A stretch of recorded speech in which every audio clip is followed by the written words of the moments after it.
Разговор о Рембрандте – это как прыжок с пирса в море.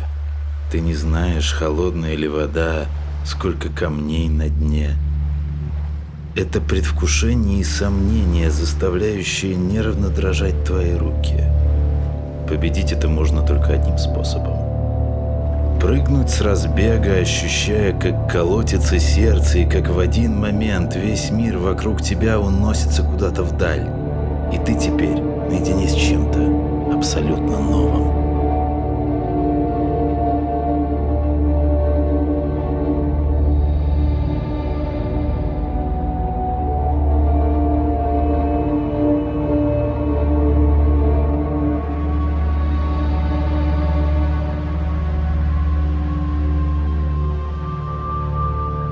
Рембрандту было всего 27 лет, когда он обладал всем, о чем только мог мечтать молодой художник.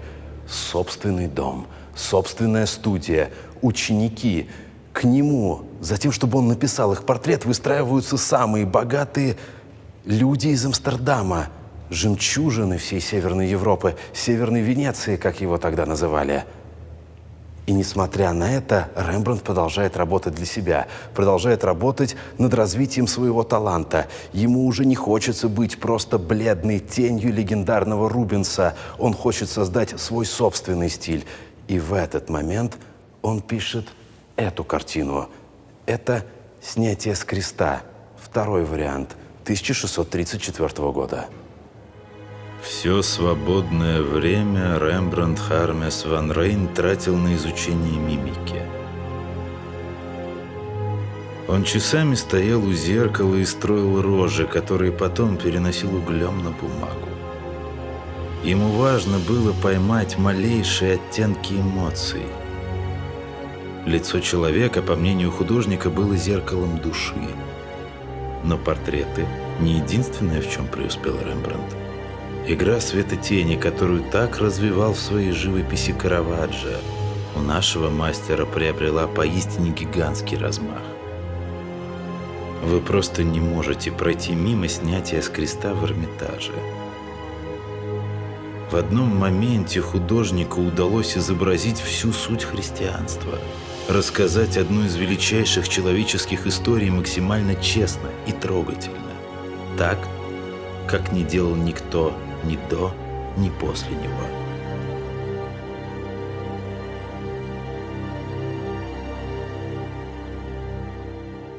Многим кажется, что живопись – это не более чем красивая картинка. Но это совсем не так. И картины Рембрандта показывают это лучше всего. Любая картина – это текст. Чем лучше художник, тем интереснее этот текст. А Рембрандт всегда был мастером игры.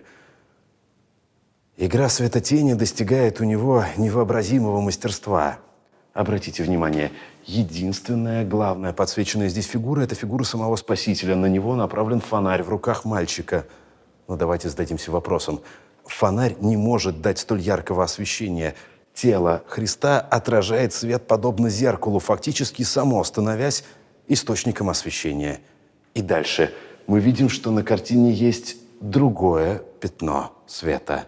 Это плащаница, в которую будет укутано тело Спасителя. И нам ясно, Спаситель мертв. И это видно по лицам всех людей. На них написана неподдельная печаль. А Рембрандт, который так долго писал портреты, стремясь запечатлеть все мельчайшие изменения человеческого лица, стремясь понять, как выглядят настоящие эмоции, прекрасно знал, что здесь не нужны картины «Раскрытые рты», здесь не нужно выражение гнева, картинное выражение печали, здесь нужны настоящие эмоции. И он их выражает. Итак, первое – тело Спасителя. Второе – плащаница.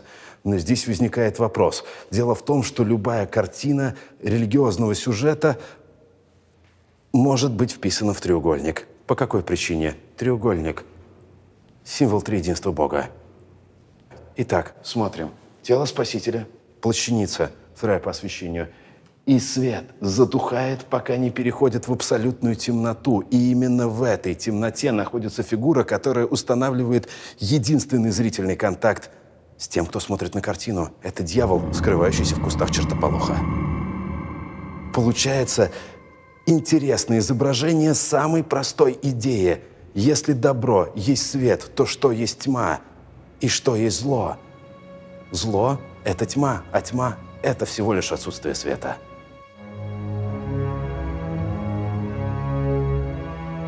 Рембрандт, подобно искусному фокуснику, проверяет, насколько зритель может быть внимательным. Перед нами не просто красивая иллюстрация к Библии, перед нами уже теологический трактат.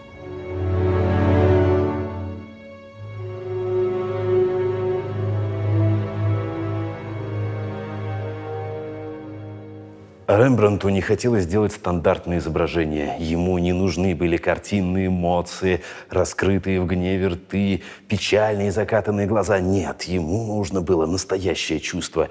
И он, который столько времени провел над портретами людей, делая их фантастически реальными, знал об этом все. То, что мы видим здесь, это живые эмоции, живое чувство, настоящая печаль апостола, который снимает тело Христа, и дальше, вплоть до лица Девы Марии. Еще никто никогда не изображал эту библейскую историю столь реалистично. Голландскому мастеру всегда было мало рамок картины. Он мечтал о том, чтобы его полотна стали частью этого мира, а зритель – непосредственным участником происходящего. Ему не хотелось создавать то, что было бы понятно с первого взгляда. Его картины – это очень сложный текст. Это стремление сыграло с мастером злую шутку. Откровенное нежелание соответствовать вкусам публики привело к тому, что популярность Рембрандта пошла на спад. Несчастье и забвение приходят столь же стремительно, как удача и слава. Рембрандт Хармес ван Рейн ощутил это на себе в 1642 году. Конечно, огорчения были и до этого. Его дети умирали во младенчестве. Выжил только один сын – Титус. Но через год после его рождения покинула этот мир любимая жена художника Саския, а вместе с этой утратой от живописца отвернулись удача и слава.